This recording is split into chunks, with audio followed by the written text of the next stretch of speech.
across the UK, on DAB+, on your smart speaker, on your smart TV, and on your side. This is Talk.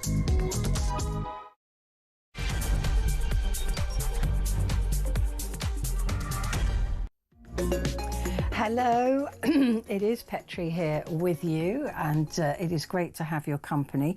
I'm going to be talking about gadgets a little bit later. I've got a specialist coming into the studio, so if you've got any questions that you need to ask, get ready to ask them.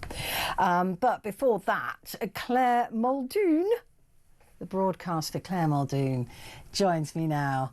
Hello, Claire Muldoon. What have you been up to? It's been such a while.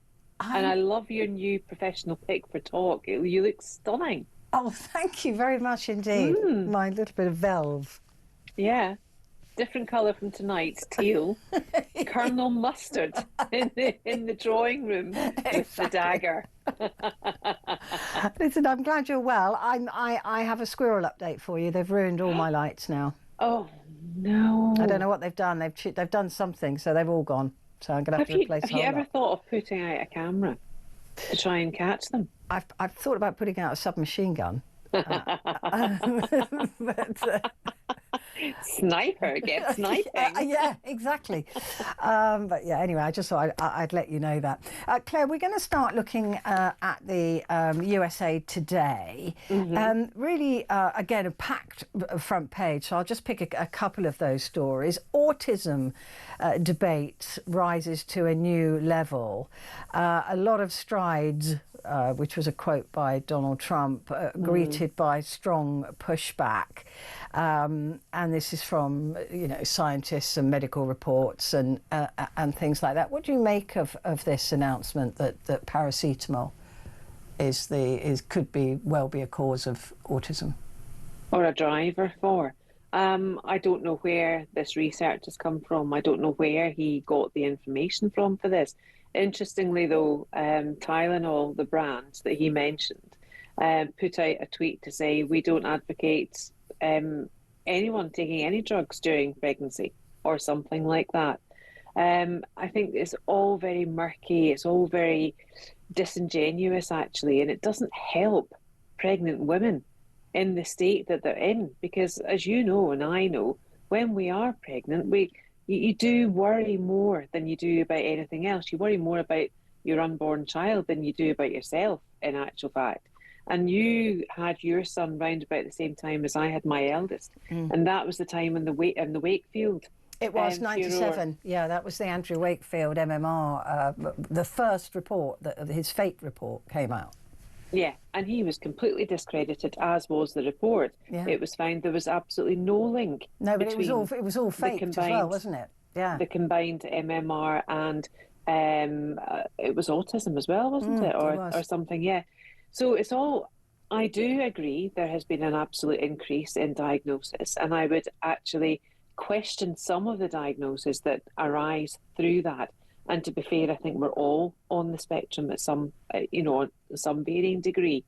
But, to come out as the leader of the free world to say, paracetamol, don't take paracetamol when you're pregnant, it's only going to put, as I said, more mothers at risk of being more anxious than one already is. Yeah, during pregnancy. Also fevers are dangerous, certainly in the first trimester, aren't they, for the fetus? If of course, as the mother. I mean, the thing is, though, that completely debunked and discredited fake Andrew Wakefield MMR link still resonates to this day. Well, it does, because he was 28 years ago. There was a specialist on one of the shows, actually, or maybe it was a podcast I was listening to, that spoke about it yet again and had to again tell people that it was completely debunked. He was struck off. It didn't happen. There was absolutely no correlation whatsoever.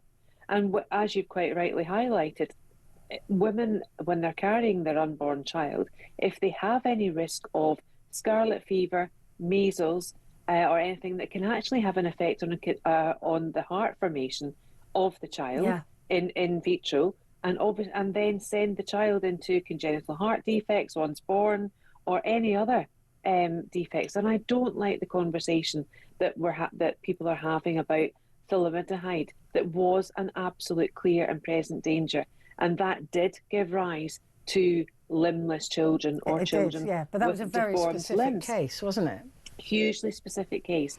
And when you talk about a drug that everyone takes for pain relief, like paracetamol, the brand name Tylenol in the States, it's very, very, very, very dangerous. And, you know, there's links of all drugs, ibuprofen for muscular pain, but paracetamol was always the analgesia for pain like a headache, completely different from muscular pain. And that's why the two together in Advil in America work really, really well.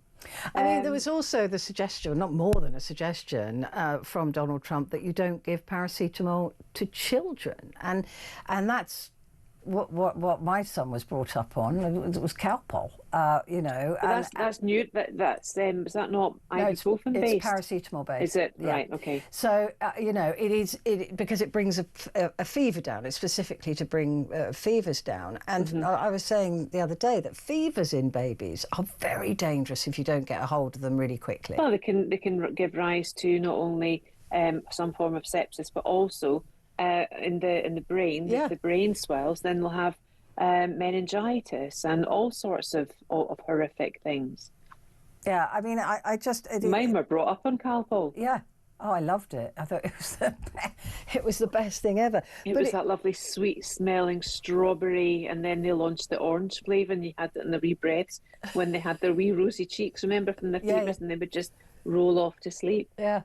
I mean, I might go and get some myself now, actually. I'm going to give away a secret here that Sam, you know, Sam next door, who does all the button pushing, he can silence me in a second. He was saying that he and his wife tend to argue who's going to give the kid the Calpol so that they can lick the spoon. I know that feeling. Well, it was essential taking it on flights for me with mine. With you know, they used to have the sachets of it.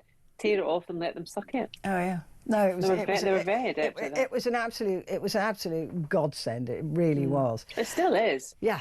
And I think that you know, and Trump saying things like, "This is what I feel. This is what I think." You know, it wasn't. It was off script. It wasn't. You know, it had nothing to do with science, and that is worrying.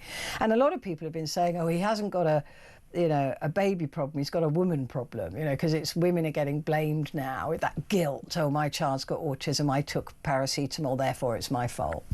Can you remember everything that you took when you were pregnant? I can't. I can remember that I ate soft cheese.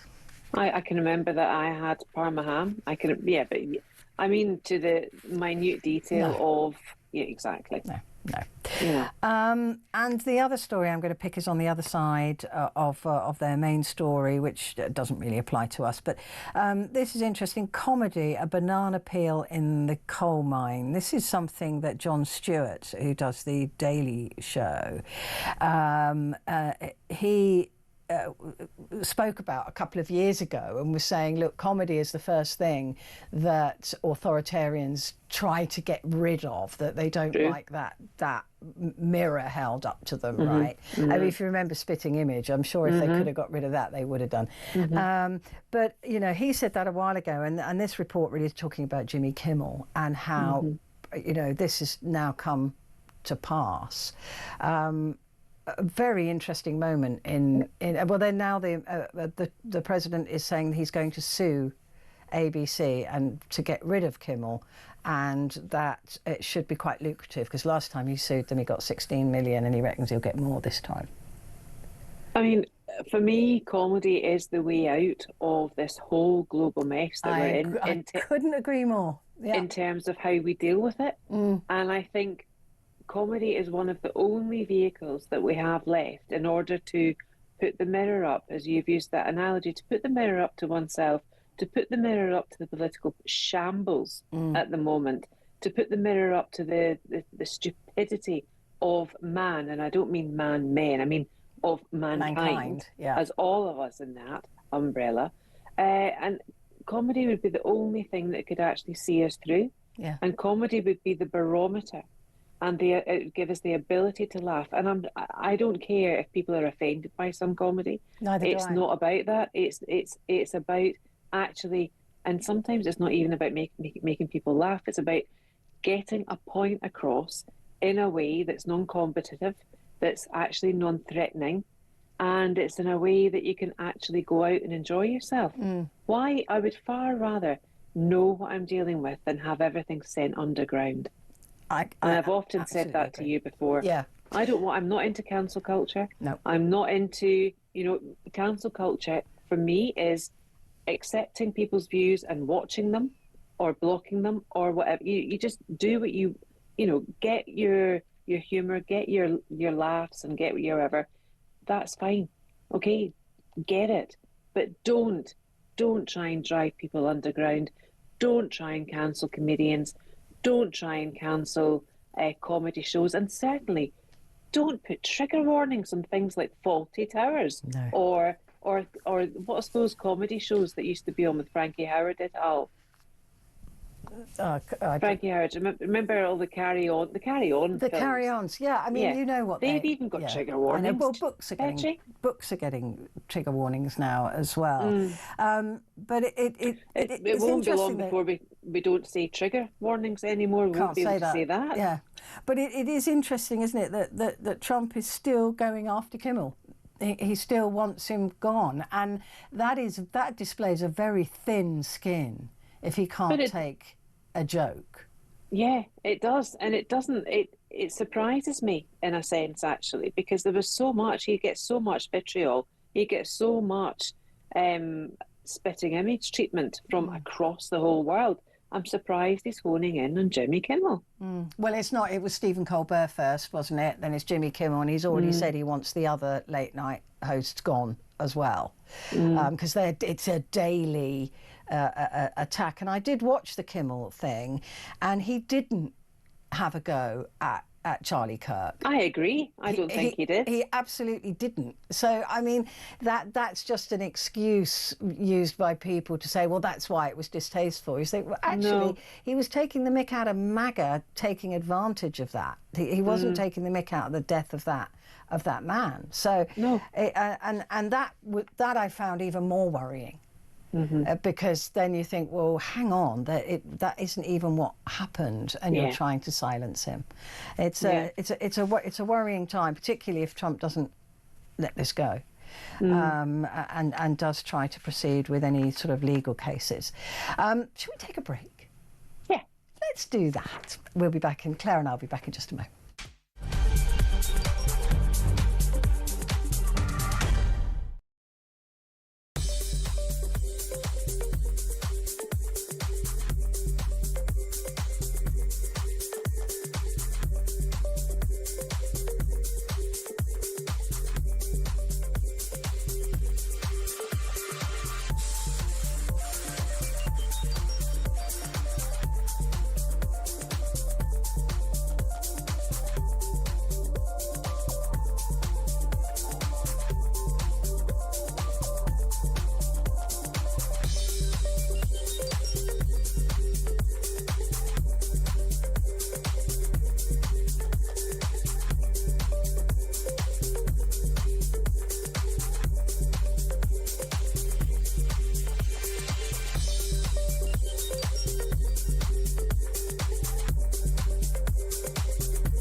Across the UK, on DAB+, on your smart speaker, on your smart TV, and on your side.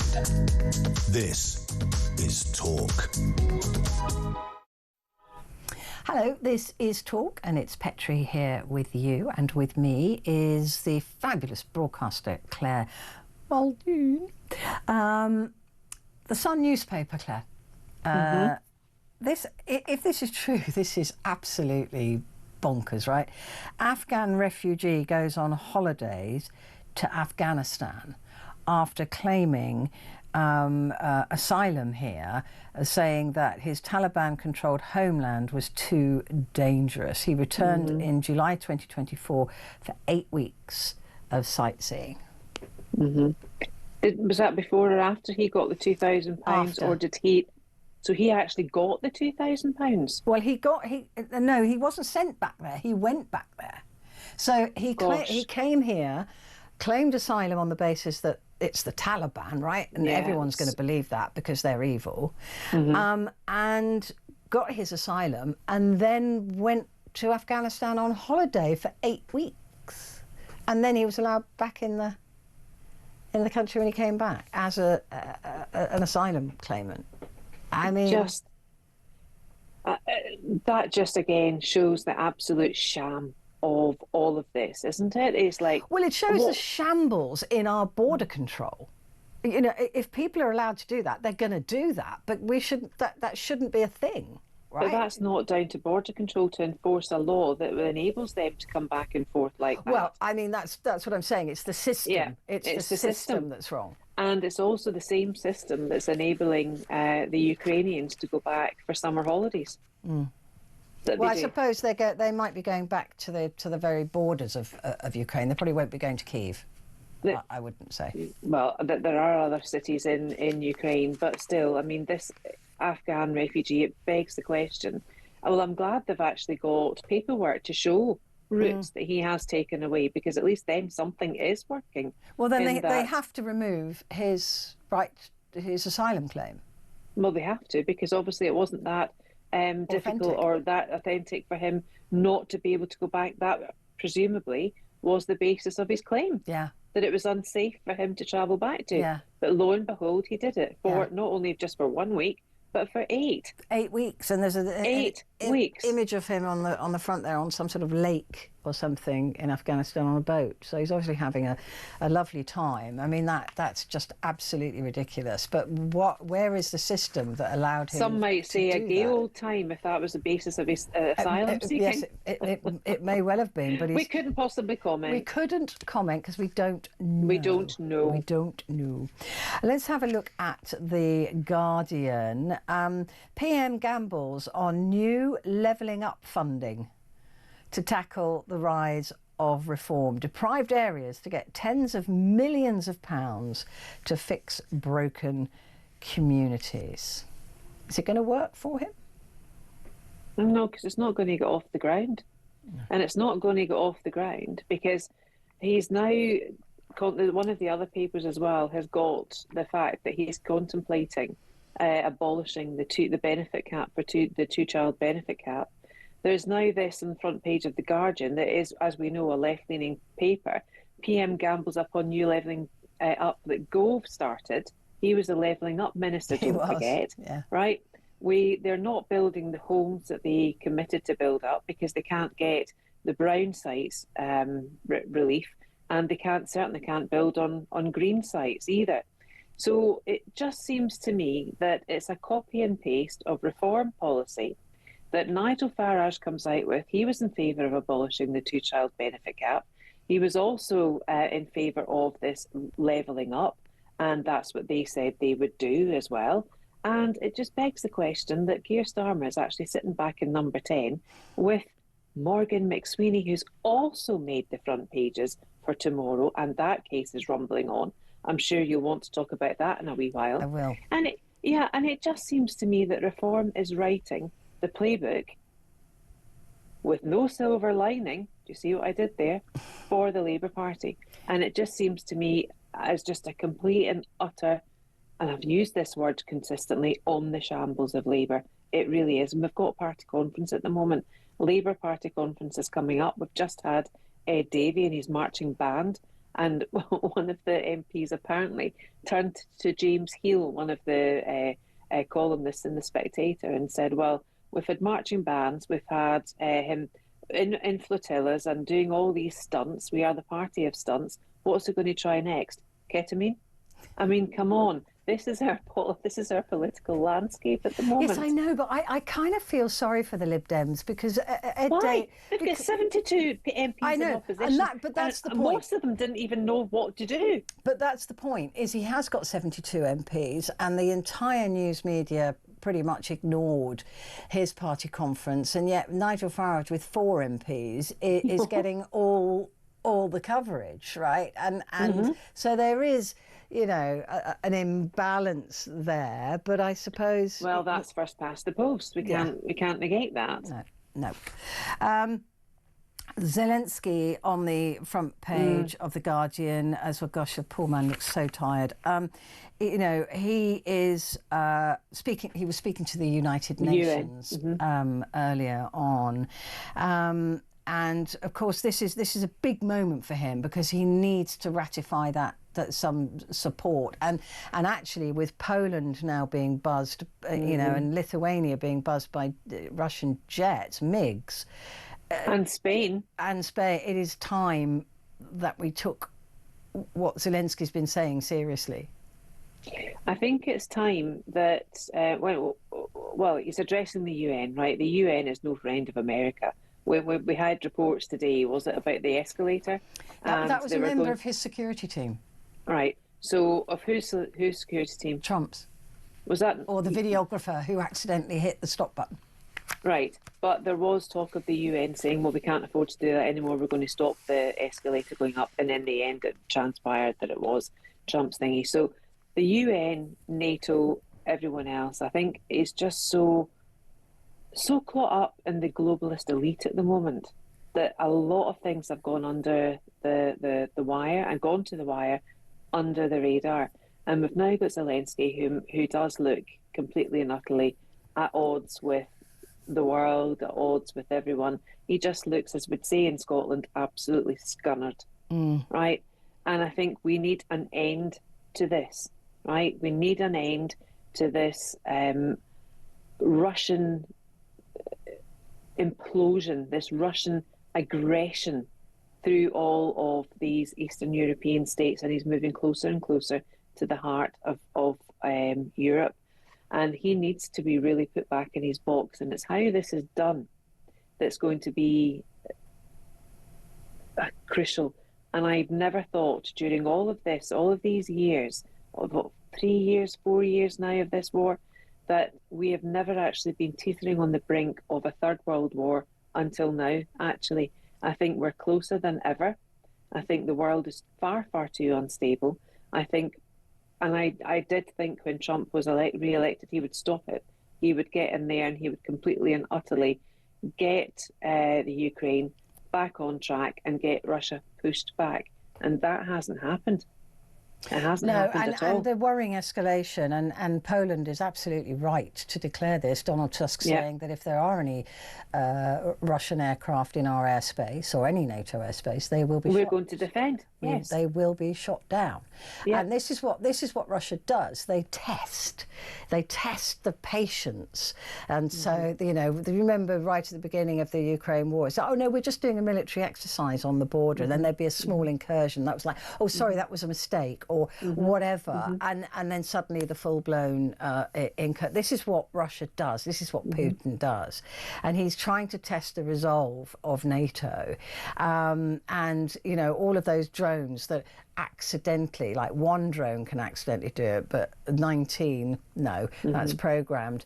That was a test to see how NATO would respond. And of course, NATO are trying to respond with the utmost of patience and you know, democracy. And not pull a trigger. But if he wants a war, all it's going to take is a MiG being shot down by NATO. Yeah. And we've got China and India, well, China mostly, and North Korea to a certain extent, watching from the sidelines with the big bag of popcorn, thinking, well, the Middle East is completely destabilised. NATO is teetering on the brink of actually meaningfulness, if I can say that. Yep. And then you've got the UN that's just like, well, you know, peacekeeping. Well, No I have one. questions. You know, I have the point Yes, I of the know. United Nations Exactly, and I'm with for you. many years I'm because with you. they're a paper tiger But and they're doing nothing about the Uyghurs in China. They're doing nothing about the Nigerian Christians. They're doing nothing, or Catholics. They're doing nothing. no, Absolutely zilch. yeah. I mean, they really are quite. I don't know. The United Nations. I mean, I went to Bosnia with wearing a I know you blue did, yeah. beret, and they did an amazing job there. But as far as I'm concerned, that's pretty much the last time they actually stepped up and did something. So. Yeah, it's a really worrying time. I tell you what, though, this is a great, good news story.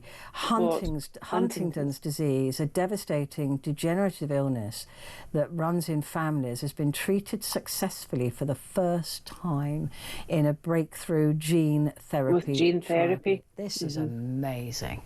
A This lot is of the papers tomorrow have picked amazing. this up. Yeah, it really is. I mean, that is a terrifying disease. I mean, I remember when I was being checked out and I was in a neurology department, I didn't know what was wrong with me. And there were all posters for Huntington's and Parkinson's sort of all over this waiting room. And I was in terror. I was in absolute terror. So when they told me it was MS, I was actually didn't know relieved that much, to a certain extent. I was relieved to a certain extent that it wasn't either of those two, because they are absolutely the most devastating diseases. But they've said that this therapy now has slowed the progress of the disease by 75% in patients after 3 years. And that, what is extraordinary about that is it possibly won't help those who are in the latter stages of Huntington's, but the families who risk a 50% chance of inheriting it now can sigh a bit of a relief, thinking this isn't a death sentence. You know, they might still have to watch their loved one die, but they themselves and their loved one will be relieved as well that their family hasn't inherited it, or if they have inherited it, it's not a death sentence. Well, it is tremendous, this leap in science, and it is tremendous that this has enabled people to actually sigh that breath of relief and actually see and foresee a future that they will be able to plan better for, should I say, I mean, this is a University College London's Huntington Disease Centre who led the trial, said we now have a treatment for one of the world's most terrible diseases. This is absolutely huge. I'm really overjoyed. And that is because it is a horrendous disease. Let's have a look at the Independent. Farage's new low. Now he claims Romanian migrants eat swans from Britain's royal parks. Again, this sounds a lot like Donald Trump claiming that migrants were eating pets. Yeah. It's the same playbook, isn't it? Dick. Yeah. Funnily enough, I was watching something today with I think it must have been Instagram or TikTok or something, and there was a Romanian saying, "By the way, we don't eat swans; it's not in our culture." And I thought, why is he saying that? Because I hadn't seen this story. I hadn't seen this story, and I hadn't heard him say it either. But of course, swans, you used to be able to. It's one of the only things you can still be sent to the Tower It's treason, for. Is treason, because they all belong to the Queen. Or the King, the King. The King now. Yeah. Burnham, Andy Burnham. Now, we knew this was coming, right? Andy Burnham has always fancied himself as party leader and Prime Minister. Burnham launches blistering attack on divisive Starmer. In a dramatic move that will rattle Downing Street, Manchester Mayor appears to fire a starting pistol on the leadership challenge. But he's not an MP, so he's got a long way to go. He's not an MP. He's got a way to go. But don't forget, Angela Rayner has left her seat up there, remember? Because she's gone now to Brighton. And there was talks of her taking over the Brighton seat when it is next up for election. So that would then free up her seat for Burnham. Yeah. But, she hasn't quit her seat yet, though, has she? She's not, well, not yet. But you know as well as I do, this is Shakespearean. This is Shakespearean. It all plays out in the acts. Yeah, it all plays out. Metaphorically and literally. Yeah, so we are pretty sure that is exactly what will happen. And they are also saying that Andy Burnham and Angela Rayner are great pals. They are. And that is her path back to government as well. It might very well be. Yeah, because like you said, this job's for the boys and girls, isn't it? Yeah. Yeah, they all just look after each other. I wish they'd look after us with the same passion, but... I look after you, you know that. I know that, you wee Scottish lady. Listen, we haven't got together for a while yet. We need to get that playbook up and running. Oh, that's happening. Don't you worry about that. Quick break.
Across the UK, on DAB+, on your smart speaker, on your smart TV, and on your side.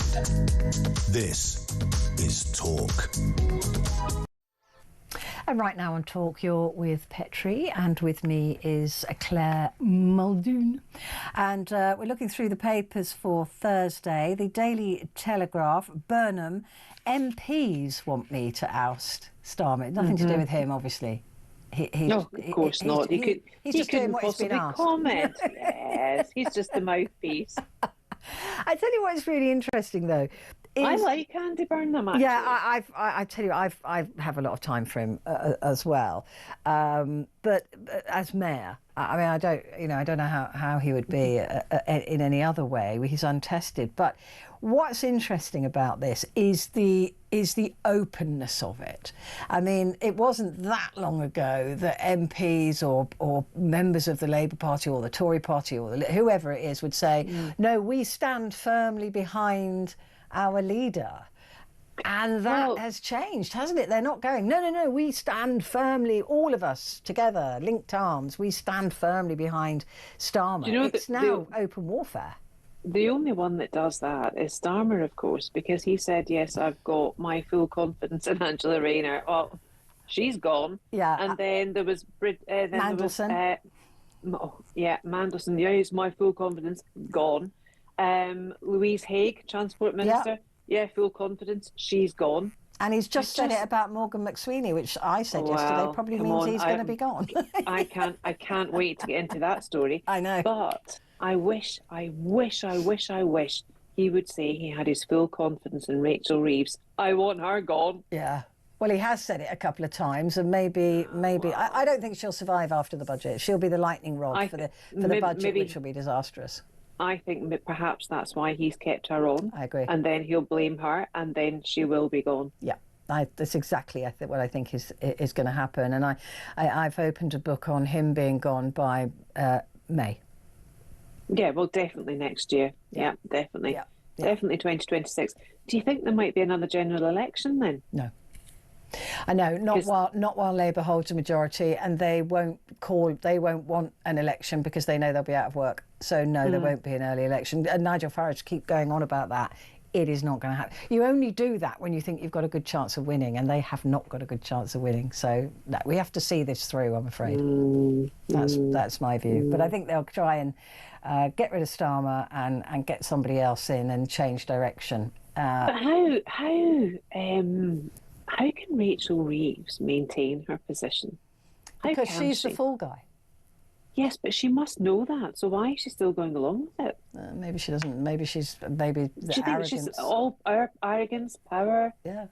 All power corrupts? Yeah, but possibly. I don't know, because I would see it if it were me, I'm sure. But yeah, Do you think she ever looks in the mirror and goes, mirror, mirror on the wall? Who's the dumbest of them all? Who's the dumbest of them all? Or mirror, mirror on the wall, have I got any mathematical nous at all? Yeah, I don't know. I think that I do genuinely. She's living in a fairy tale. Yeah, I think she genuinely thinks that she does have the support. They're old mates. Keir Starmer, but clearly he's proved that he's not a mate to anybody, really. No, of course, yes. Especially in politics. Only Lord Ali, I think, that's his mate. Yeah, but she's going to take all the blame. I mean, he got rid of Sue Gray. He's got rid of so many people. Yeah. Oh yeah. I mean, it's almost like every month there's someone, some scandal that's enveloping them. And it seems always about fraud. I mean, well, it seems to be about money, doesn't it? Or lies. Yeah.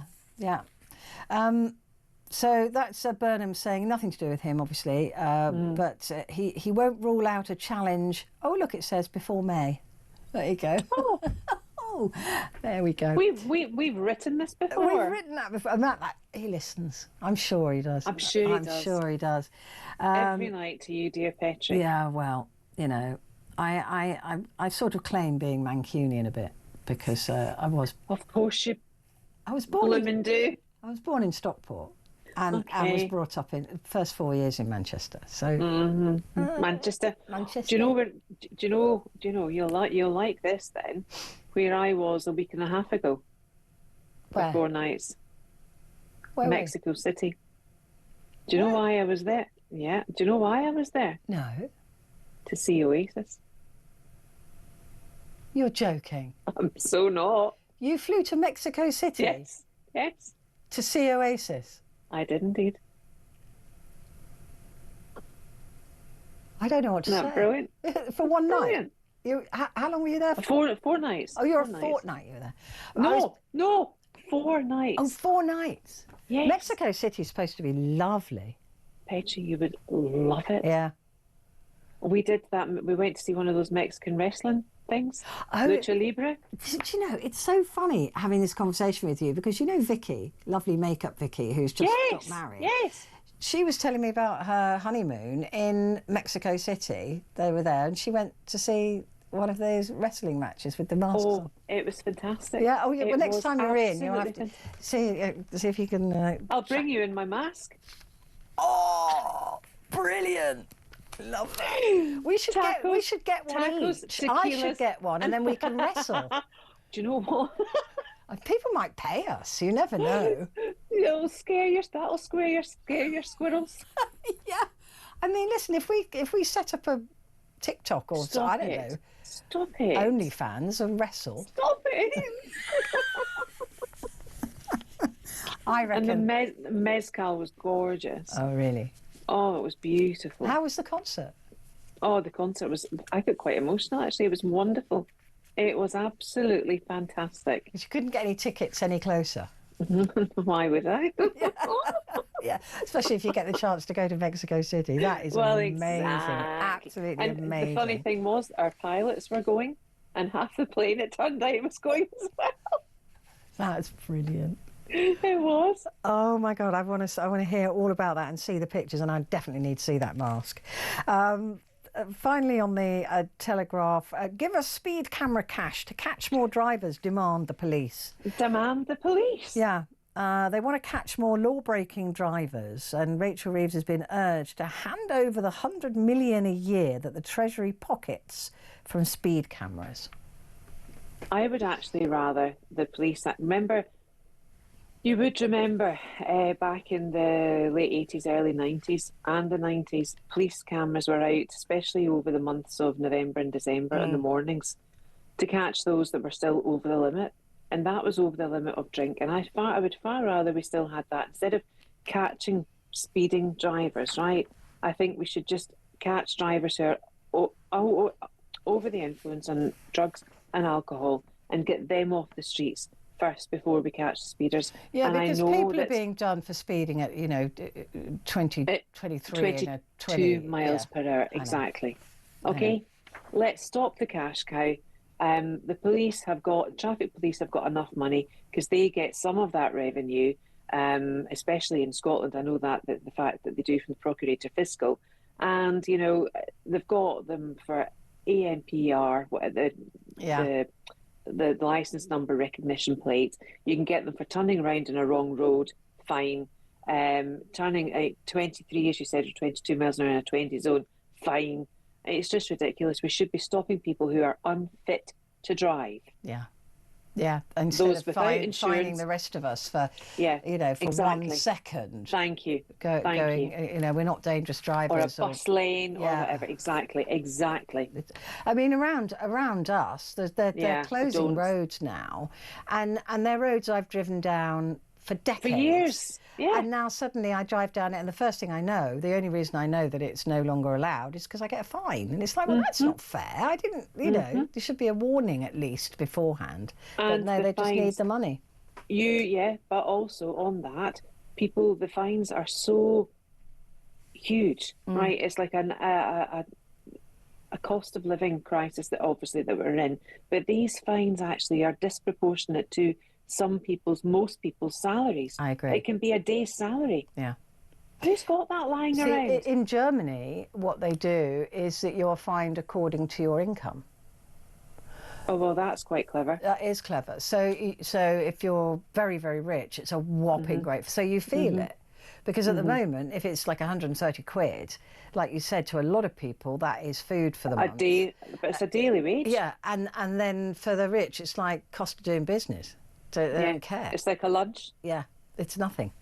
Let's have a look at the Metro. Oh, Sadiq Khan says, Trump must have a crush on me. I'm living rent-free in his head. Oh, Sadiq, shut up. Yeah. Go away. You have destroyed London. I mean, just go away. Yeah. I'm no fan. I have to be honest. But he once had a fit about an interview that I did with him, and he shouted at his people for quite a long time about me because I hijacked it. Because he wanted to talk about, he was out and about at some kids' football match or whatever. And of course I asked him about the knife crime. And he was livid. That's not, and on air, that's not what we agreed to talk about. I said, I don't care. Yeah. I don't care. I said, I don't care because the people who are listening don't want to hear about this football match. It's all very lovely, I'm sure, but they want to hear about those kids that are going to be stabbed on their way home. Yeah. There was a friend of mine who was the mic hold. One of the reporters was out with the microphone to catch him, holding the mic for me, and I was in the studio, but he was livid. So it's like, don't let her in. I'm not going to be interviewed by her again. I was like, oh. I cried. Sadiq can't. Sadiq can't, yeah. He's been there way too long. That. Sir. Yeah, he has. He's been there way too long. He's got far too comfortable. Just before the break, let's have a look at news with a wink. The Daily Star. Wayne's booze hell. There's a lot of papers have got this in nibs around the place, haven't they? Rue, I'd be dead without Colleen. Wayne Rooney admits he'd be dead without his wife. He said that at his worst he'd drink for 2 days straight before turning up for training. I mean, that's rich, given that he's been a man that's had affairs as well, hasn't he? Famously. Absolutely. Of women of all ages, never mind women of a certain age. Yeah, exactly. But, I mean, good that she's getting some credit. I hope that they're settled and happier now, but goodness me. Well, you know why this is all coming out now? Because he's got a podcast starting. Oh. That has been paid very handsomely for.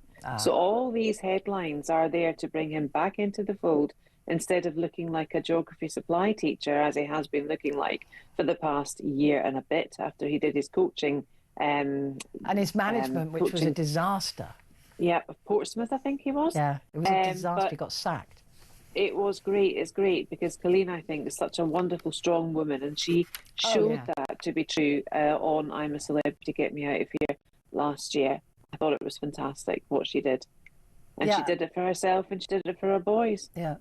No, I mean, and also just to stand by him despite all of that bad behaviour. Because they've been doing this since they were 15 or something. Yeah. So good. I mean, we good love for Colleen. her. Yeah.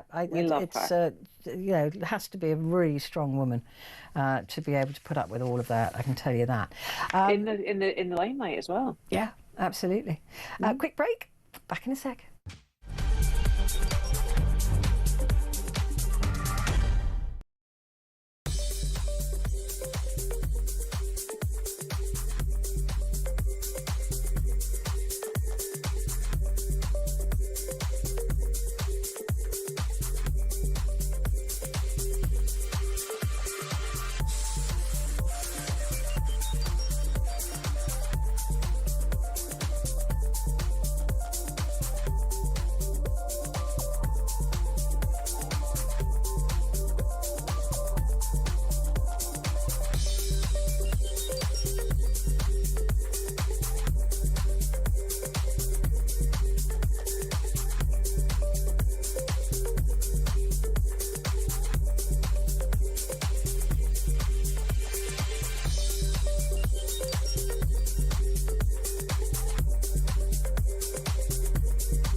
Across the UK, on DAB+, on your smart speaker, on your smart TV, and on your side.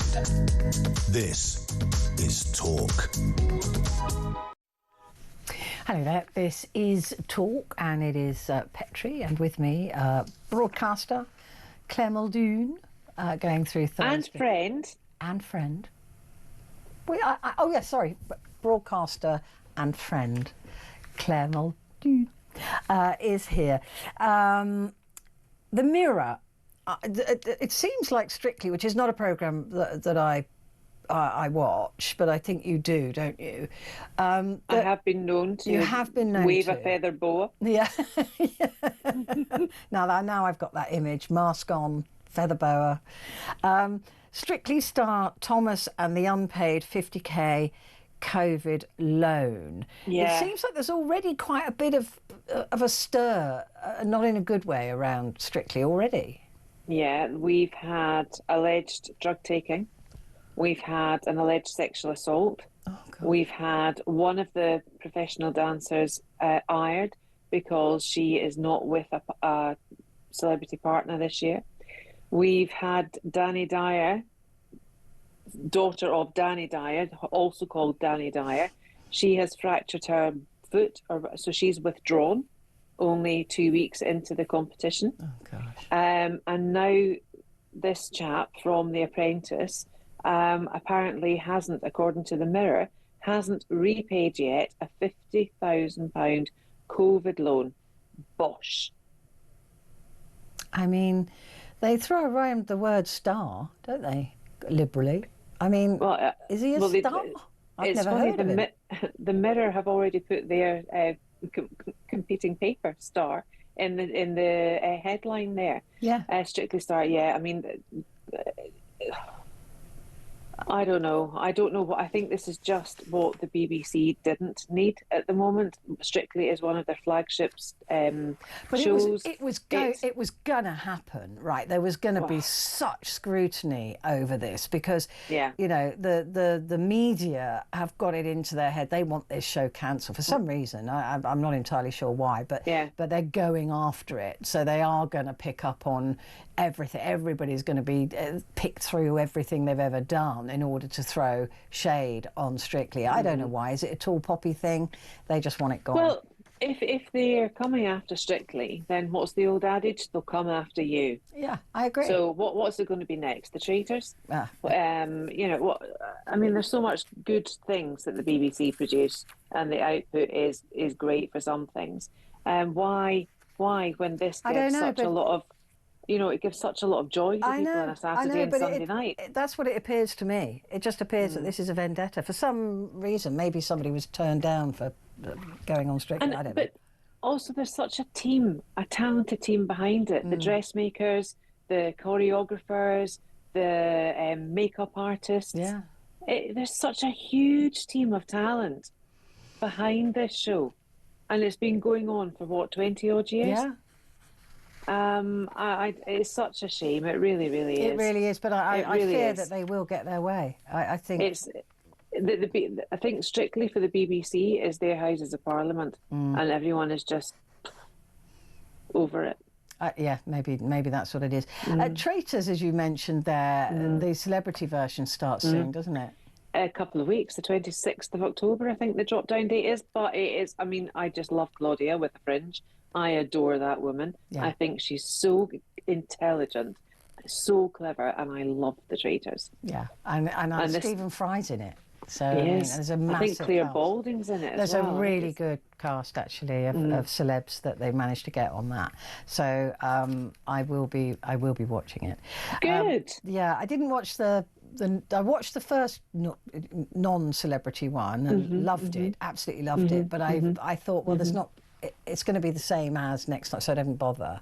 I thought I've already seen it. I won't bother, but the celebrity one I will watch because of Stephen Fry, who I love. The Daily Mail, here we go. Starmer's top aide was told by Electoral watchdog that donations had to be declared, and despite that, he failed to declare nearly £740,000 in gifts. I can't see how he can survive this. You can't. Two things. His father is Irish and lives in Ireland, and his father has made millions out of contracts from the Irish government for housing asylum seekers. Hold that point. The lady who took over McSweeney's job when McSweeney was moved into Chief of Staff after Starmer sacked Sue Gray at number 10, found out about this. I think her name's Helen McKinnon. Don't quote me on that. But she found, and she leaked it. She, with a solicitor, Mr. Sharmash, I think his name is, leaked an email to the papers, to the press, and said, well, look, this is what happened. He was told by the Electoral Committee not to put it down as error. He was told to file every single piece of money that he received. He did it up until 2018, or he did it up to 2017 or something like that. Didn't do 2018, and then the whole thing, the whole lot of the money was then transferred from the Labour movement. Was it? I believe so. What was the company called? Yeah, the Labour movement to the Labour Party, and it definitely did help Starmer get elected. All of that, hundreds of thousands of pounds worth of data from the polling companies that was used and not declared. And he's advising our Prime Minister. This is a huge scandal. And I can't imagine that this isn't going to blow up in Starmer's face. It should blow up in McSweeney's face as well. Yeah. They should all be sent out. They really should be. I mean, my understanding is that it's a criminal act. It could be. I don't know for certain if it is or not, but it certainly could be. And I don't think the Electoral reform committee will take. They won't see this as in a positive light at all, because it brings them into disrepute. Absolutely, it does. Yeah, it's really interesting. I mean, there's a similar story actually happening with Caroline Levitt over in the States, who she went for a senator's job or some political position, and didn't repay. When she lost, she didn't repay a sum of $300,000. That's being looked into at the moment. I mean, these people. It's money, and it's money again, isn't it? Follow the money, and then you'll see it. Always is. The Times is talking about pressure on the PM to lift the two-child benefit gap, as you were talking about a little bit earlier.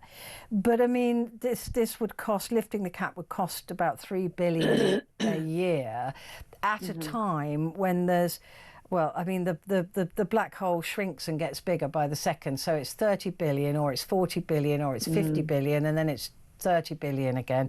And it's going to have to be filled, a lot of people say, with tax rises. It'll depend whether or not they're going to take a long-term view on the economy and the ability for people to work in said economy. Because, as you know, that bill was passed under George Osborne, because he wanted parents to get into work, and he felt that if he didn't support bigger families, larger families, then they would have to go out and work. But it hasn't happened, and all it has done is push children into abject poverty.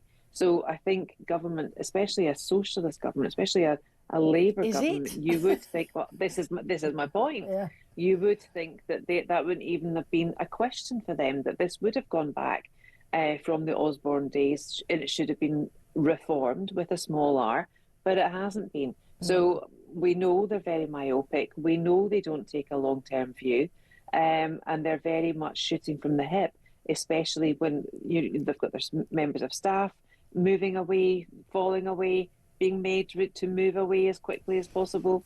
And it's all in these pages. And it used to be today's news was tomorrow's fish and chip paper. Yeah. Not the case now, because it's all digital, it's all online, and it's not easily eradicated. No. And neither are we. No, absolutely. Although I might have to eradicate you. Yeah, you will now. See what I did there? You did set that Brilliant. Up for you. Set that up. You're absolute genius.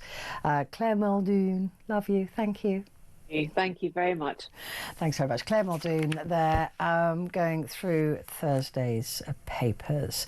Right, coming up, I've got a special hour for you because we have got Fevzi coming into the studio, Fevzi Turkal, who you'll know if you've been listening to this programme for a while, who is our gadget specialist. He's our gadget guru, and he's going to be in the studio for the next hour, and we will take your calls. So if you've got any questions, maybe you want to buy a new television, or maybe you've got a laptop that you want to get more storage on, or stuff like that, stuff that I can't even imagine because I'm not a gadget geek, please call, pick up the phone and let us know, and speak to Fevzi directly. 03444 991,000. You can message as well, and I will ask him your questions. Put the word talk and then your message to 87222. So anything gadget like, give us a call.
across the UK, on DAB+, on your smart speaker, on your smart TV, and on your side.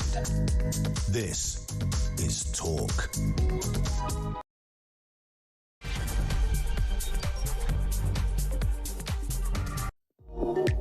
Hello there, and a very good morning to you. It is Petrie here with you for the next hour, and we're going to be dealing with gadgets this hour. So if you've got any questions of the sort of geeky gadgetry variety, then do give us a call, because there's often those little niggling things, isn't there? Should you get the wireless headphones or not? Should you what's good, what isn't over-the-ear headphones? That's what I'm going to be asking. Or if you're thinking of buying a television set, or you're thinking of, I don't know, any other gadget that you might be thinking of, or you haven't got enough storage on your laptop, what can you do about that? My guest in this studio is a gadget guru. It is editor of gadgetdetective.com and host of the Gadget Detective podcast, Fevzi Turkel. Hello. Hello. And I was just saying to Fevzi that we've been chatting on air for quite some time now, Yes. years. Never met him. This is the first time we've actually gone, oh, you're real. Well, there was a rumour you were an AI, so I thought I'd just come and... I still haven't seen the lower half. Yeah, so, that's true. You know. That's true. A lot of people have never seen me. I've met somebody, they went, you've got legs. Like, yeah, I know. Now, if they were going to do AI, they'd draw it a bit better, wouldn't they? I mean, let's be honest. Let's be honest.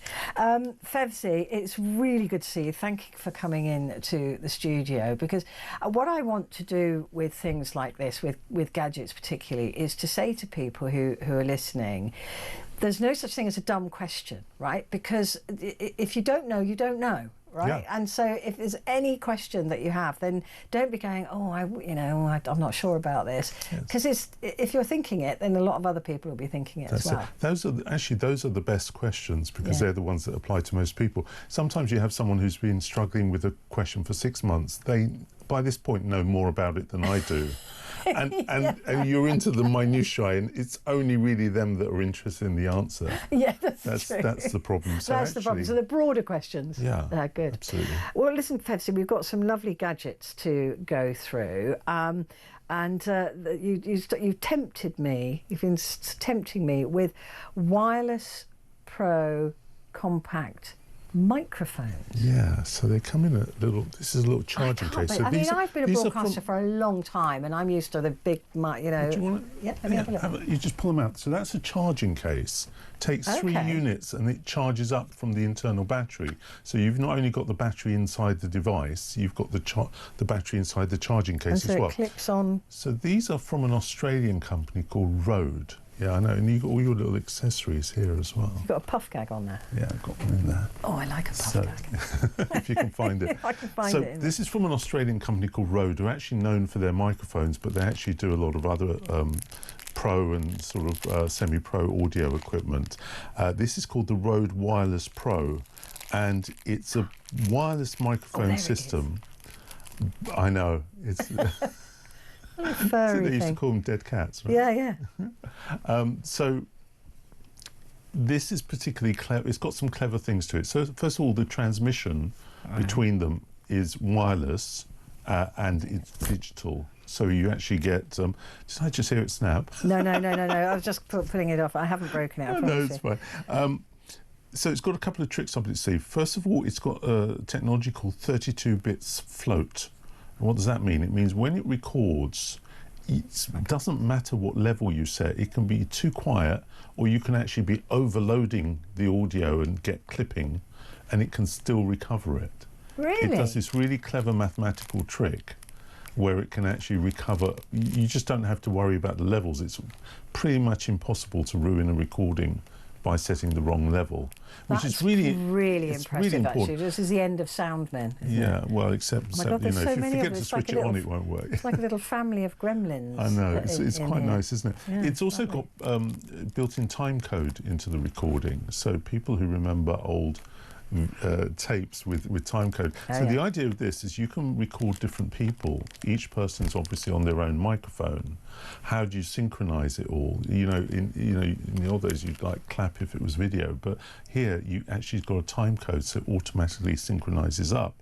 Universally compatible. It works with a range of cameras, smartphones, both iOS and Android. How do you pair them? And computers. They do it all automatically. It's pretty much idiot-proof. Wow. Yeah, it's really, really nice. So even if you're recording on your iPhone, for example, it will just pair it. And the nice thing is it doesn't just send the signal to record, it also records locally on the device itself. You get 40 hours recording time on the device itself. So if for something goes wrong with the transmission or you accidentally delete your recording, you've got a backup as well, and each person's got their own one. So it comes with a couple of lav mics built in as well. So those things are a bit chunky. Yeah. You sometimes see them even in professional. You do actually. I have noticed. I have recognised. Get used to it, but to me that they don't have the sartorial elegance that I require. Yeah, of course. So you can use the lav microphone. It works very, very well. Comes with a complete kit.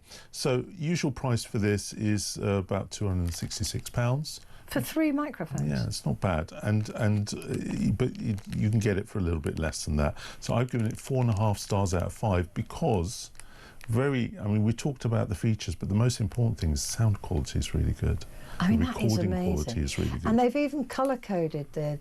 I know, they always do that. They colour code, yes, so that when it goes to, and when you go into the mixer, you can have the same colour codes. And I mean, that happens in live performances. Whenever I've ever done anything live on a stage, you have your own mic colour, and that corresponds with the fader. Yeah, absolutely. And if you plug it into some Rode equipment, like they do the Rodecaster Pro 2, for example, which is it's a mixer, but it's a really smart mixer. We've talked about it before. It's the one that gives you the funky voice. You can be I quite fancy getting one of those. Yeah, and the nice thing is that you can then program the lights, colours for each channel. So on the faders, you actually see the right colour, so you actually know what you're doing.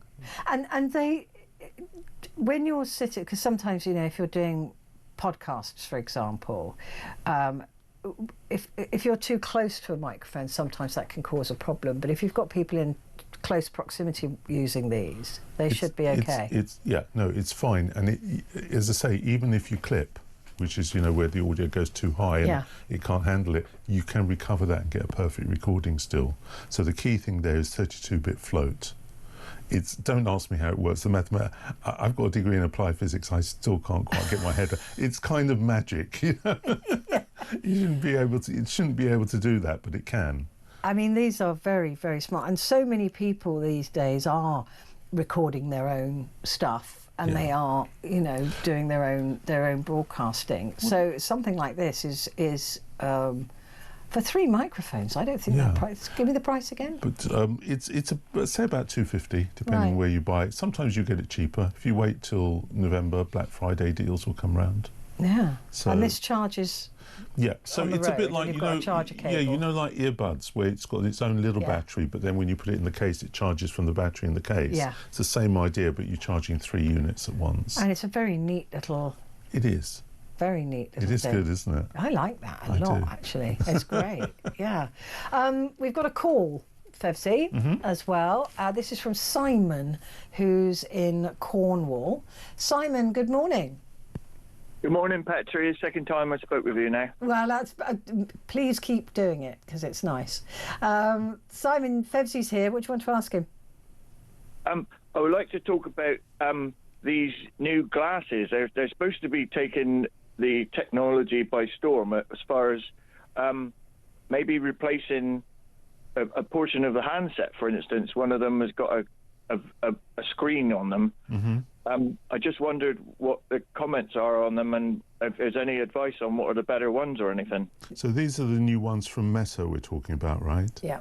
Yeah. There's lots of other companies as well that are advertising. They are. Ones. The Meta ones, I would say, for the price, are the most technologically advanced ones, and they've got some interesting things. So first of all, this pair of glasses looks like a pair of Ray-Bans, essentially, although the stem is a little bit thicker than usual. But they're not they don't look so weird that people will stare at you for wearing them. And it's got a very nice, essentially like a heads-up display in the lens. So you get what's called augmented reality. You get an overlay of information while seeing the real world. So it's not like virtual reality goggles where it blacks out everything around you and replaces it. It gives it.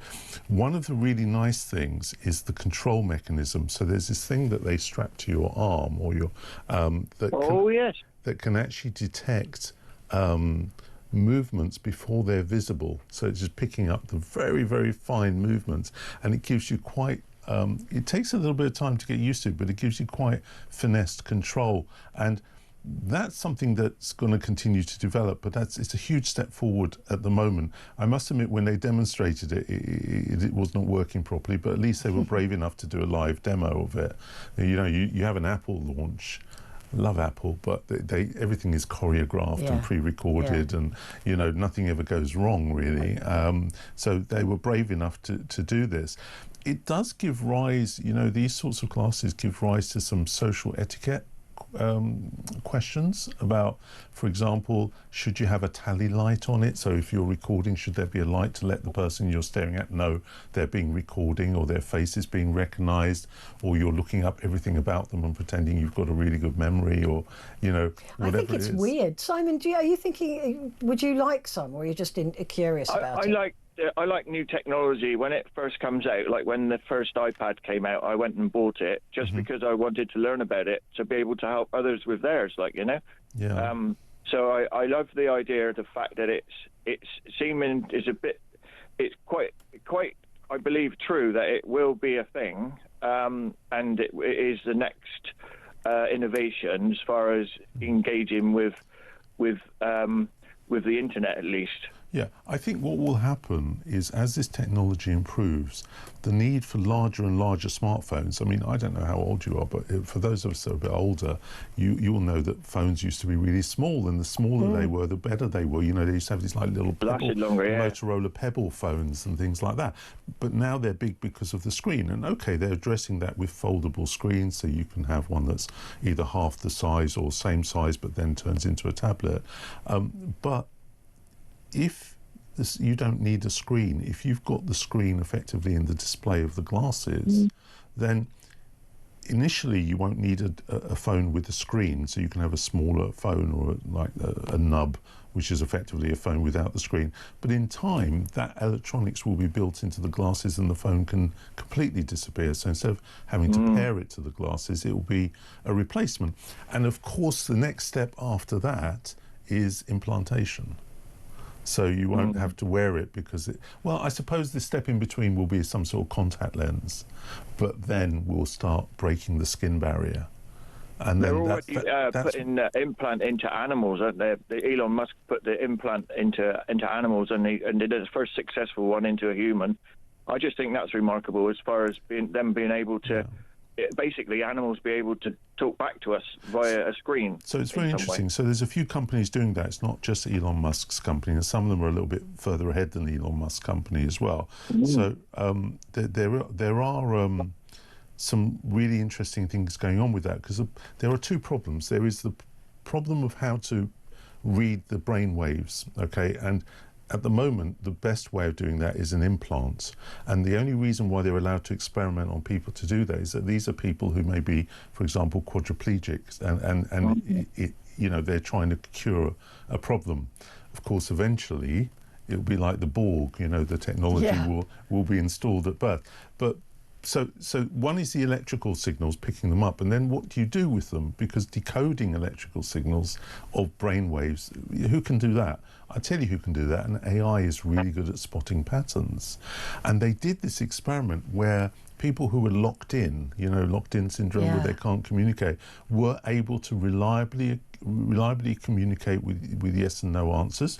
But beyond that, they did this experiment where someone would listen to a piece of music, and the AI could not hear the music. It had no audio input, but it learned how to interpret how the person was perceiving the music. And I think they had like something like Hotel California, and it tried to reproduce it from the brain waves. And it didn't sound exactly the same, but it had the same vibe to it. You could actually tell that one was connected, related to the other. And you can, so this is a path towards telepathy, right? Because it reads my brainwaves. It's like a fax machine, but instead of scanning a piece of paper and transmitting it electronically, it's scanning the brain, transmitting it electronically. Your device decodes my signals at the other end, and you know exactly what I'm thinking. I think they're going to be able, because they're putting it in animals. I think that and it's possible that animals are going to be able to communicate with humans. Oh, I would love that with my my dogs. Do you know, I think incredible. I think that could certainly happen, but also human to human collaboration. But then all sorts of privacy issues, right? Because how do you protect? I mean, why is Meta, for example, who makes its money by profiling us, by knowing everything there is to know about us, and then targeting advertising and God knows what else they're doing with the data? So why would they be so interested in this? And again, what's going to be the legal framework for this? We've had this issue with self-driving cars. The technology's, getting there, but we haven't got the legal framework for self-driving cars quite sorted yet. Or the moral framework for Oh, don't start me on that. The moral conundrum about if it's about to hit someone, but it can avoid hitting them by going up on the pavement and hitting someone else. Yeah. But unlike the human driver, it's got the ability to do facial recognition, work out how old each person is, work out has that person got a criminal record, is that one a Nobel Prize winner, and it could, if we wanted it to, make a judgment about the value of those lives. Yeah, no. See, humans can't do that easily. No, I'm glad. Unless it's a celebrity, you've got no chance. What sort of money are we talking about for these Meta glasses? Do you know, I'm not sure of the price. I mean, they're a few $100s, but they are subsidised because... They want it to catch on. Because they get your data. That's it. And is it because it's directly linked to Facebook or Meta, what you call it? Yeah, you have an account, and they get everything. They get all the information of what you're looking at. They can even work out if you limp and if if maybe you've got the beginnings of a motor disease or something like that. They can detect these things, very, very subtle things, even things that you might not have noticed yet. They can notice. Plus, they have a good look at what you're looking at. They look at where your gaze is. Amazing. They can work out your sexuality quite easily because of what you're staring at, right?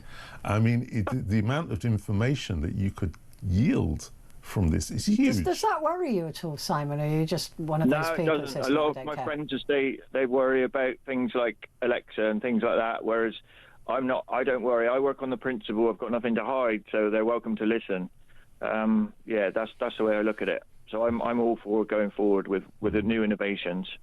And are you a late adapter, or I mean, you said you jump in quite quickly with something? So do you think that you're ready to go with these glasses, or will you wait to see, maybe a couple of years to see how they change? Or no, I will definitely get them when they're released. It's just a question of getting the right price point, whatever. I actually joined a Kickstarter on a different one that's copied, although it's not got the video in. It's got the AI, and I only paid $1, although I think they're £300 when they're released. I'm not sure what the organisation's called, although I think I might go with the Meta ones after your advice, because I think it's right that if it's linked, it's linked. If they're being upfront and honest about it, then I'll go along with it. I think it'll be fun. Yeah, and the hands. I saw the launch as well, with the hand obviously being used to move things on the. But how do you? I wouldn't be able to concentrate on that and walking and talking. Well, I have that problem anyway, so it's not a big deal. But I can't chew gum either.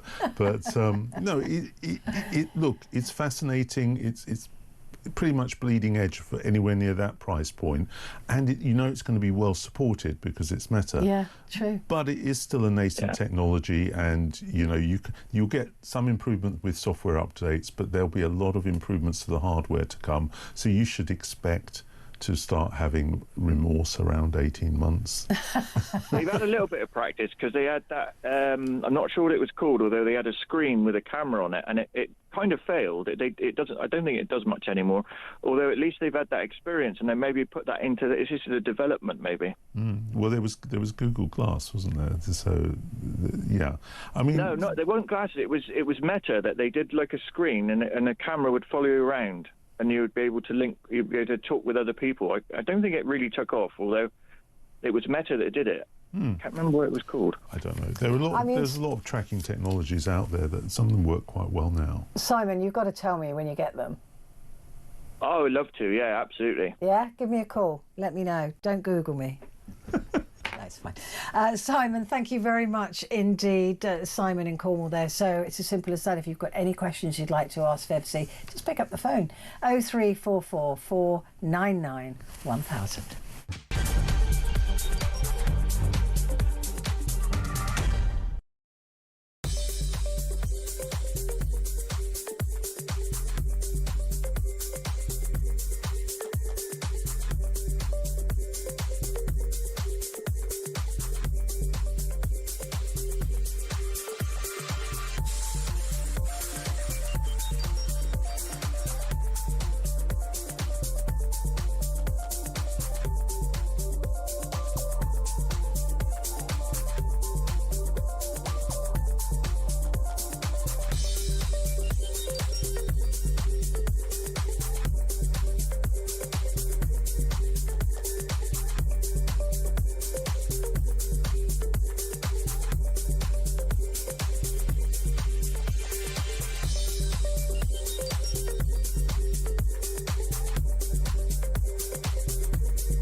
Across the UK, on DAB+, on your smart speaker, on your smart TV, and on your side.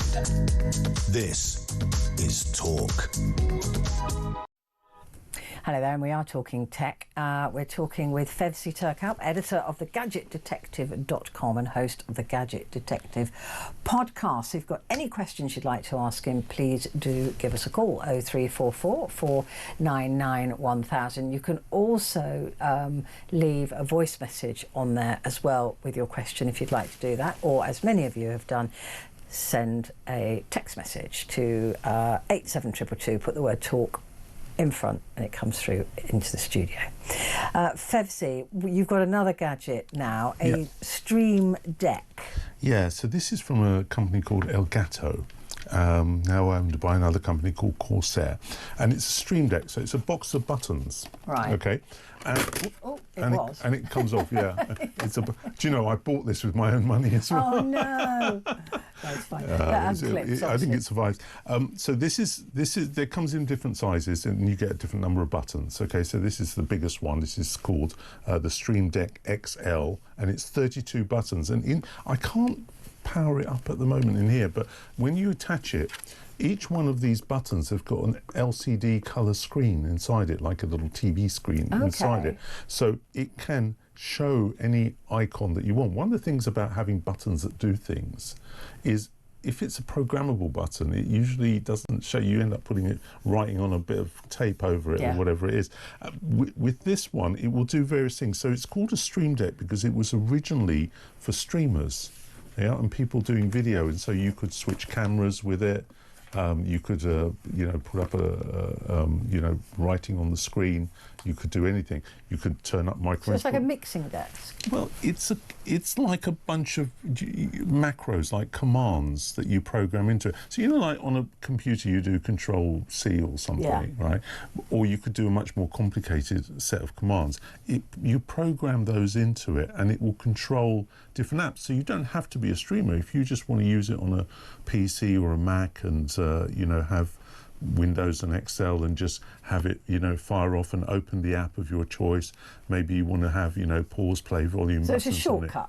It's essentially shortcuts, but because it's the standard, because it's the industry standard, it is really well supported by different apps. So if you're a broadcaster over the internet, you use maybe something like OBS or Twitch. You can control YouTube or Twitter or Discord or Spotify or Philips Hue. You can control your lighting with this as well. So it's very clever. And then you can have sort of sub-menus within it. So let's say I press Philips Hue, and then it can be all my different lights and what I want to do with them. Oh, right. And I can go to specific colours, or I can say, bedtime or whatever. And it will just do everything. And it's a very strange thing. It's deceptive, this gadget, because in principle, it's really doesn't sound like much. Oh, well, you can just do a few shortcuts. But actually, once you've invested a bit of time in setting it up, your productivity goes through the roof, because you can just do everything very quickly and simply. It's just like, because it's not just one thing. You can have a whole series. You could set up your morning routine on this, and everything gets fired off and controlled like that. Or, as I say, if you're doing something like this show, and you've got different cameras, you can just switch between the cameras. And the point is, I don't need that lot in there anymore. Well, that's the point, isn't it? You can do it. You can do it live. When you're on your own, you can actually set it up so it's simple enough to control, because you could go into, let's say, OBS, which is a piece of free software for internet streaming of audio and video. But it's quite complicated to do it, on the screen with a mouse during a broadcast. It's disruptive. But with this, you develop muscle memory even where it is, and if you're not sure, you can actually see what each button does, because it comes up in a really nice, fairly high resolution colour display. Yeah, and you do get used. I used to self-op at the BBC, the whole desk, so I'd be bringing in outside sources. Didn't need Sam, and doing all that myself whilst broadcasting. So that sounds like a similar thing. Yeah, so it's very good. I prefer it this way, Sam. So this is about £220 because it's the biggest one, but they start at around sort of 50, 60, 70 pounds, depending on what you buy and where you buy them, and you can just have a few buttons. And even though it's a few buttons, it's still quite useful, because you can drill down in the menu, and the buttons get redefined. So you go down a layer. So I just choose an app, and then now all the buttons are relating to that app, and all the buttons can redefine themselves in terms of the picture on them, so you know exactly what they're doing. So let's say I press YouTube, and then within that, suddenly I've got all the controls for YouTube. I can alter the playback speed, I can bring up the transcription, whatever I want to do at the press of a button. And if it doesn't do it, you can program it to do it. That is clever. I mean, I can't even program my hive to be connected to my boiler. You're going to be cold. I know. Well, I have to switch it on and off by hand. It's good exercise. It's ridiculous. I just can't get them to pair. But anyway, so I'm probably not the person to be talking about that. Well. Okay, so that is the Elgato Stream Deck. Now you showed us the extra large one there, streamline your system. Another question here. Got a question from Gary, who says, I want to ask Petrie advice on any recommendations of wireless earplugs/earphones that have a deep bass to high treble at a reasonable price. Okay, so this is a tricky one, because if you look at you should never buy earbuds based just on the specification. You should always buy them from somewhere where you have the ability to return them if they don't meet your needs. Not least because they might not fit properly into your ear. But it's not just that. Perceptions of bass, and in fact, not just perceptions of bass, how much bass you get depends on the design of the earplug, not just the transceiver within it, how well it fits, and what shape and size your ear canal is. I mean, it's a very, very personal thing. And they try and overcome it with, parametric equalization and the whole thing, and you can do that. And some of them even have like a hearing test built into them where it determines how good your hearing is at all the different frequencies, just like a normal hearing test. Wow. And then it boosts and cuts the frequencies accordingly, so that you get the equivalent of a flat frequency response.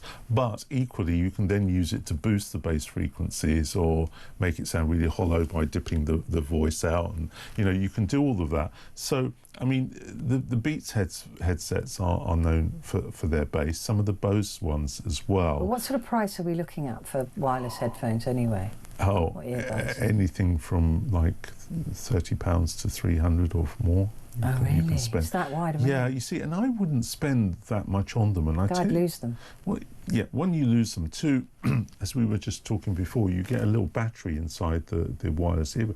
Those batteries are not replaceable.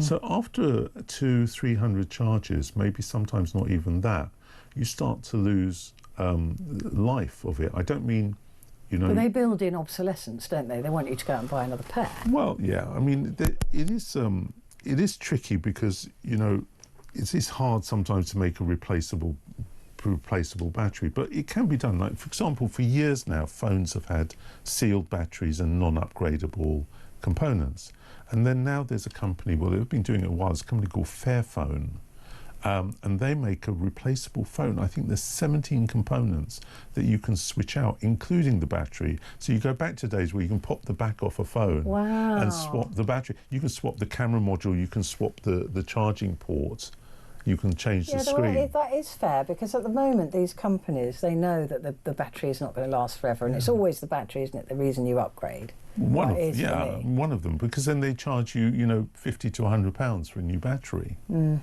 then if you try and go to a third party, you've validated your warranty, and then they blame. Apple even stop it from working because they code all their parts, and they can actually disable it from working. It's almost like you're renting your phone. Yeah. You haven't really got full control over it. I mean, look, this is mine. This is an Apple. I bought it with my money. But there are some downsides to it. On the one hand, you've got a relatively safe environment. You've got a consistent environment. You've got lots of great software because they're controlling the ecosystem. But the downside is you can't control the look and feel of it and the activity of it in quite the way you can with, say, an Android phone. So it's like horses for courses. So Gary's going to have to just go to somebody like Bose or Beats and try them. Yeah, but as I say, so what I'm saying is I wouldn't be spending £300 on a pair.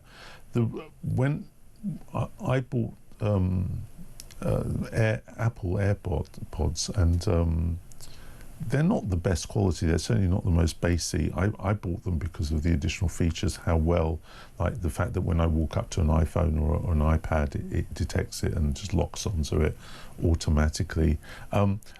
Interestingly enough, with the latest generation of Apple earbuds, you can actually work it as a hearing aid.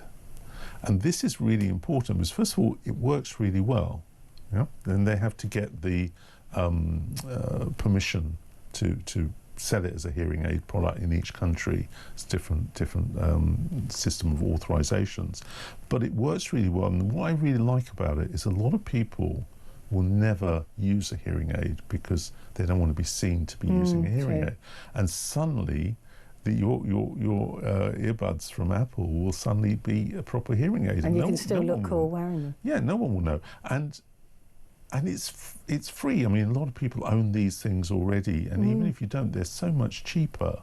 It's interesting to talk about Apple in terms of being cheap, but it's so much cheaper than buying even over-the-counter hearing aids in this country or in America. That's pretty clever, isn't it? Yeah. So, Gary, let's know which way you go. I've got to take another quick break, Febsy, but we'll be back in just a moment.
across the UK, on DAB+, on your smart speaker, on your smart TV, and on your side.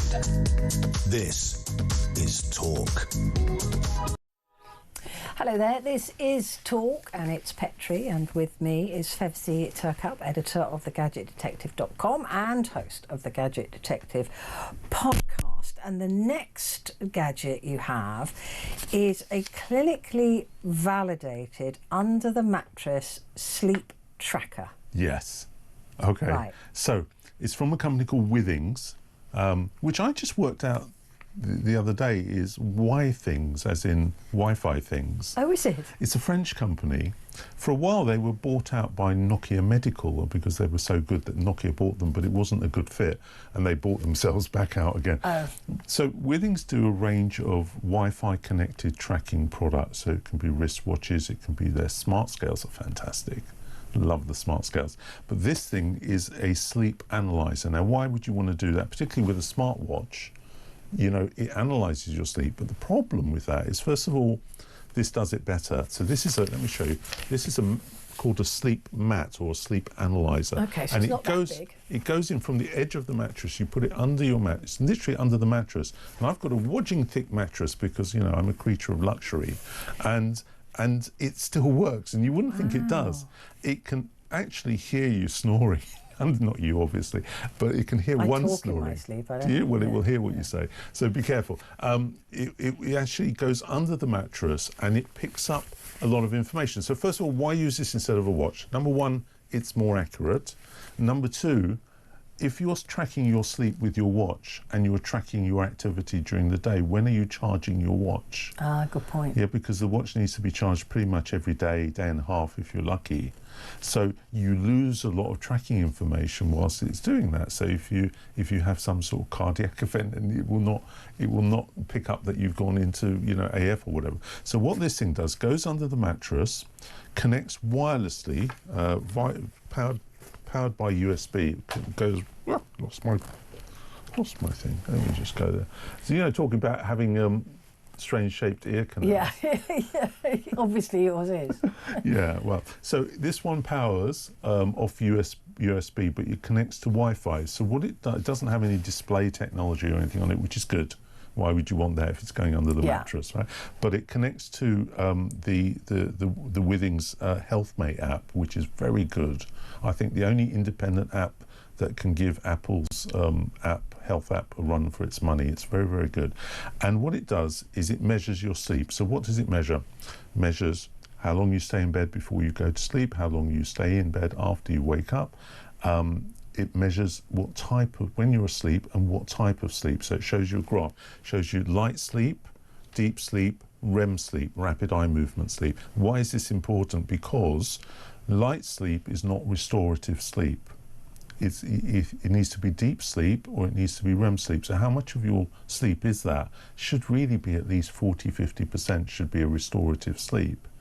But if you sleep very lightly, you might not know. You might have slept 8 hours and think you've got a good night's sleep and not really realise. And I've noticed a correlation between my cognitive function during the day and the quality of the sleep at night. And in such a way that sometimes I sleep less, but it's better quality and it's still good. This is also a medically validated device, so it detects something called sleep apnea, and there's very few devices that are in this country allowed to say, we think you might have sleep apnea, go see a doctor. So sleep apnea is a condition where the person, when they're sleeping, stops breathing, sometimes a number of times an hour, and they don't die of it instantly in the, you know, they don't expire because they didn't get. What happens is the brain takes you up through levels of consciousness to just below consciousness, from, you know, so you're not aware it's happening, but then that restarts your breathing. You're conscious enough to be aware that you're not breathing, and then you move and do it. So different people, you know, their throats close down. So why is it important to know? Because sleep apnea is dangerous, particularly if you don't know that you have it. People with sleep apnea are more likely to get dementia. People with sleep apnea are more likely to get heart problems, because you're starving potentially the brain or the cardiovascular system of oxygen. you're not breathing. Yeah. It is amazing how the body adapts, because people's bodies adapt to do with less oxygen. So people with sleep apnea would be quite good in, you know, deep space or something like that. But it's not, you say, well, you know, most people that have sleep apnea don't know that they have it. I mean, it's not always obvious, even if you sleep with a partner. Some people snore heavily, and sometimes that's a clue, but not everyone who snores has got sleep apnea, and not everyone who has sleep apnea snores. So it's very important, because if you know you have it and you can measure how often it's happening, you can work out, does it happen more when I'm on my back? Does it help if I prop up my head? Does it help if I'm on my left or my right? It will track all of those things, so you can learn from that and make adjustments for it. Or if a person is overweight, they're more likely to have sleep apnea. So again, you've got the choice. You could try losing some weight, and then you can measure if it's helping or not. If you're not, go pick out. Does the company keep that data, or is it securely yours? It's securely yours. It's not in the cloud. It's not in the cloud unless you want it to be. So what I do is I put it on my iPad. The app is on the iPad, and the same data doesn't appear on the phone because I haven't cloud synced it. Right. So it's a slight inconvenience, but that means I can keep it on here, and then when I back it up, I get a backup of that. So I choose some degree of privacy. Yeah. Over the convenience of having it syncing across different devices. The one downside of the thing I don't like, to be honest with you, because this came from under my bed, right? So, the one downside of it that I don't like is that it doesn't update until you get out of bed. So sometimes I'll wake up and I thought, have I slept enough? Do I need to roll over and try and get a bit more? That's a good and then point. it hasn't well, because it's not constantly updating, but when you're out of bed, it knows that at least you've gone up to go to the loo or whatever it is, and it will quickly update the app. So sometimes I have to get out of bed, look at it, and then get back into bed. It's not great from that point of view, but that's a small price to pay. And some people will say, you know, does it cause anxiety that you're constantly measuring it? Maybe it'd be better just to do it. You know, you can just look at it from time to time. You don't always have to look at it. Yeah, especially if you, like you said, you wake up tired and you want to know why you've woken up tired. Yeah. Or if you're snoring heavily, that might be a sign that I don't have a choice. I have 2 dogs, and they don't care. It's not validated for dogs. Is it not? No, because it might read a bit weird with Humphrey jumping on my face at 6 o'clock in the morning. Yeah. Let's very quickly. Mike in Newcastle has said, "What's the best Apple item for editing video material for the highest quality, and what features are most important? Is it the MacBook Pro?" Well, okay, so the short answer is it is a Mac, and now we're in these, so Apple dumped Intel in their Macs about 5 years ago, so we're just about to see the launch of the M5 processor, and there's an M5, there will be, at the moment there's an M4, an M4 Pro, M4 Max, and sometimes you get an Ultra as well. The really interesting thing about it is these chips are so good that even the base level chip will do quite well in video editing. If you are editing in 4K and maybe multiple streams, then you probably want to go for the Pro. Yeah. Most people don't need the Max. I mean, if you need the Max, you're probably a professional studio at that point. You don't need it. You need make sure you've got a decent amount of memory, so not the standard 16 gig. Maybe go for at least 24 or 32 gig. A Mac Mini will do it remarkably well, and it's like 5 inches square, and it's like just a puck that fits in your hand, pretty much. If you want to go up a bit more from that, then you know there are other Mac desktops that you could consider. Some people go for the laptop solution. I don't like that because I find that they're a bit noisier because of the form factor. They've got a more constrained space. They're not as well ventilated, and the problem with that is that they can tend to be a bit noisier. So in a studio environment, for example, I wouldn't want that. So I use various generations of Mac Mini because they're not even whisper quiet. They're pretty much silent, and they do the job. And the days of needing the top end machine to do video editing, even 4K video editing, those are gone. You don't need to do it. I I would go for a Pro just to give myself a bit of headroom, but as importantly, I'd go for a decent amount of RAM. Now you've got the question of storage, right? Because video takes up a lot of storage. Apple charge you an arm and a leg for storage internal, and strictly you can't add it inside the machine later. But modern Macs have got ports on them, these connectors called Thunderbolt connectors. Nowadays, either Thunderbolt 4 or even Thunderbolt 5. These are very fast. Thunderbolt 4 is 40 gigabits per second. This is plenty fast. So what you can do is you buy a Thunderbolt drive and you connect it externally, and you make it your boot drive, or at least you make it the drive to store all your video on. This is much, much cheaper.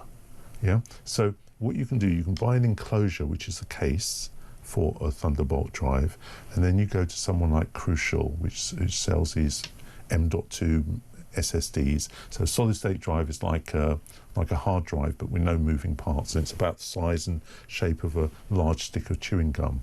So you just pop it in there into the enclosure, push it down, usually no tools required, tighten it up, and then connect it with the Thunderbolt cable. You then set it up in the way that you need to. You can install, what I do is I install the operating system, all my apps and all my data on the external drive. So when I buy a Mac, I'll buy the one with the least, Apple hate me now, I'll buy the one with the least amount of storage in it, because it can double the price of the machine. If I want to go from the base storage of 1 terabyte, it will double the price of the machine.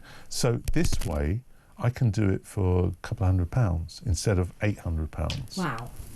Well, there you go, Mike. I hope that was helpful. Just very quickly, because I'm very late to a break. How much was this sleep analyzer? List price 129.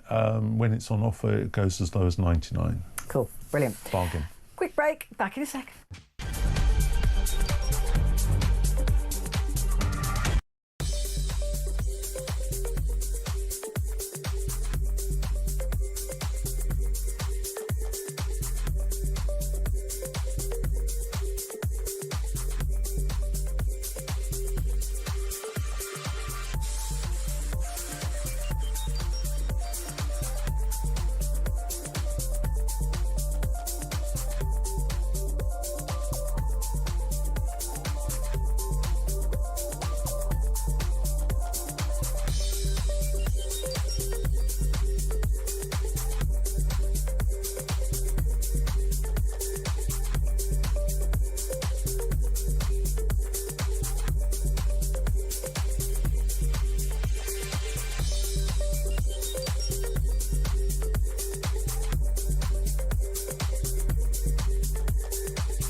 Across the UK, on DAB+, on your smart speaker, on your smart TV, and on your side. This is Talk. Hello there, this is Talk, and it is Petrie, and with me, Fevzi Turkup, editor of thegadgetdetective.com and host of the Gadget Detective podcast. Before we get to our last gadget for this hour, Fevzi, could the AI replicant humans envisioned in the Blade Runner movie ever become a reality? And that's from Ian. Yes. There you go. So they were not really AI though. They were man-made humans or human-made humans, right? So the replicants were brought into life as in adult form, and they would give them a short lifespan so that they didn't go rogue. But in order to keep them stable, they would give them memories, so they thought they were human, and sometimes they thought they were human, and that they would, you know, that they would have a full and normal life, and that they'd had a childhood, so they'd been implanted with it. But in terms of, I mean, this is more to do with genetic engineering in terms of what they were, replicants, than AI, because they were not an artificial brain. They were a human brain, but they were optimized. So they had different models. So they had like the strategic model, the combat model. Daryl Hannah was for some reason the pleasure model for reasons that I can't understand. She used to follow troops into combat. You know, that's what they were all designed for different purposes, and you can see that. I mean, this is essentially eugenics, isn't it? But you can create people with enhanced intellects or eyes or whatever. We're going at it, I think, a different way at the moment. We're pushing on all fronts, but I think the one that's probably going to bear fruit the quickest is AI augmentation. So we're used to augmenting ourselves through technology. You know, we get into a car, we drive, we get into an airplane, suddenly we can fly. We're augmenting our physicality in so many different ways. You can even get exoskeletons now where shipbuilders have it, and then they pick up these tools that are half a ton and they just use them and it's no problem. So we're used to that. What we're not used to is augmenting our cognitive function. And this is really interesting technologically, but also sociologically, because how many changes of a cognitive nature can you make before you cease to be human? So some people, including me, who think that we're pretty much the last generation of pure humans now. So racism will go out the window. It won't be about different races. It's like how human are you? Because, you know, we could become the equivalent of a smart speaker. And let me explain why. A smart speaker is actually not smart, it's a dumb speaker. The reason is you get your Amazon Alexa, and you have the situation where, excuse me, I'm just fiddling with that. You have the situation where you speak to it. So what does it do? It waits for the wake word, Alexa, and then it records everything it hears immediately after that. It doesn't do anything with that locally. It sends the recording off to, in this case, Amazon. Amazon decodes what was said, works out, understands what was said, works out what the answer should be, records the answer and sends the recording back to the dumb speaker, who then just reads it out. So a smart speaker is really a microphone, a bit of short memory for recording, and a speaker. We could become the same if we have that brain-computer interface that we were talking about working well.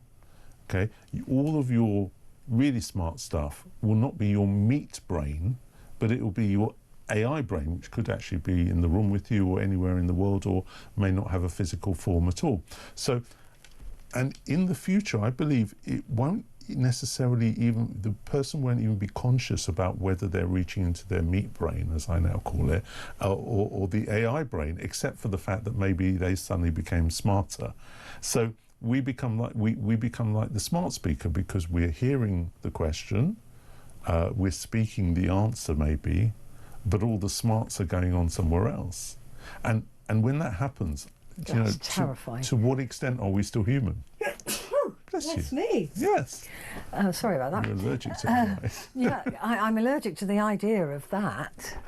That's horrific. And some people think that's the only way we get to survive in a world where AI will outstrip us, because our meat brains are essentially the same smarts as they've been for many thousands or tens of thousands. Not really. They don't evolve. No. Whereas... Well, we go backwards in a lot of cases. Well, yeah, I mean, yeah.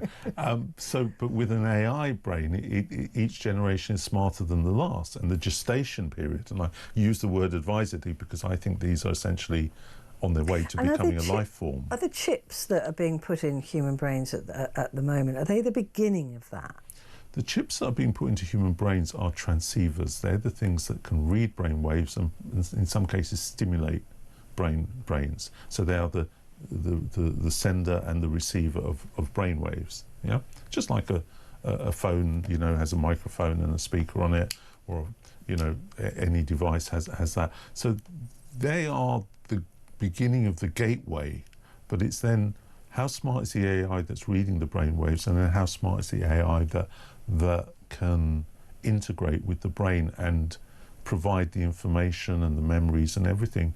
And so this could be a solution to, for example, dementia. I was just going to say, could that work for? And it could also work with things like, you know, motor neuron disease or And will we see augmented eyesight and things like that for the blind? I'm sure we will. And we'll also, what's really interesting, they did an experiment where the human brain was very, you know, we talk about neuroplasticity, the ability of the brain to adapt to its changed circumstances. When this person with 2 arms was given a 3rd robotic arm, the brain very quickly adapted to using all 3 arms in concert. You know, it's not, it's the brain doesn't see or hear or sense anything directly. It just gets the electrical signals that our eyes produce through the optic nerve or our ears produce. You know, it doesn't matter. So you could give it new senses. You could build in night vision, and it would cope with it quite well. Brain's very clever. You know, that very is adaptable. Very adaptable. Almost, I mean, in that sense, then human beings will be programmed.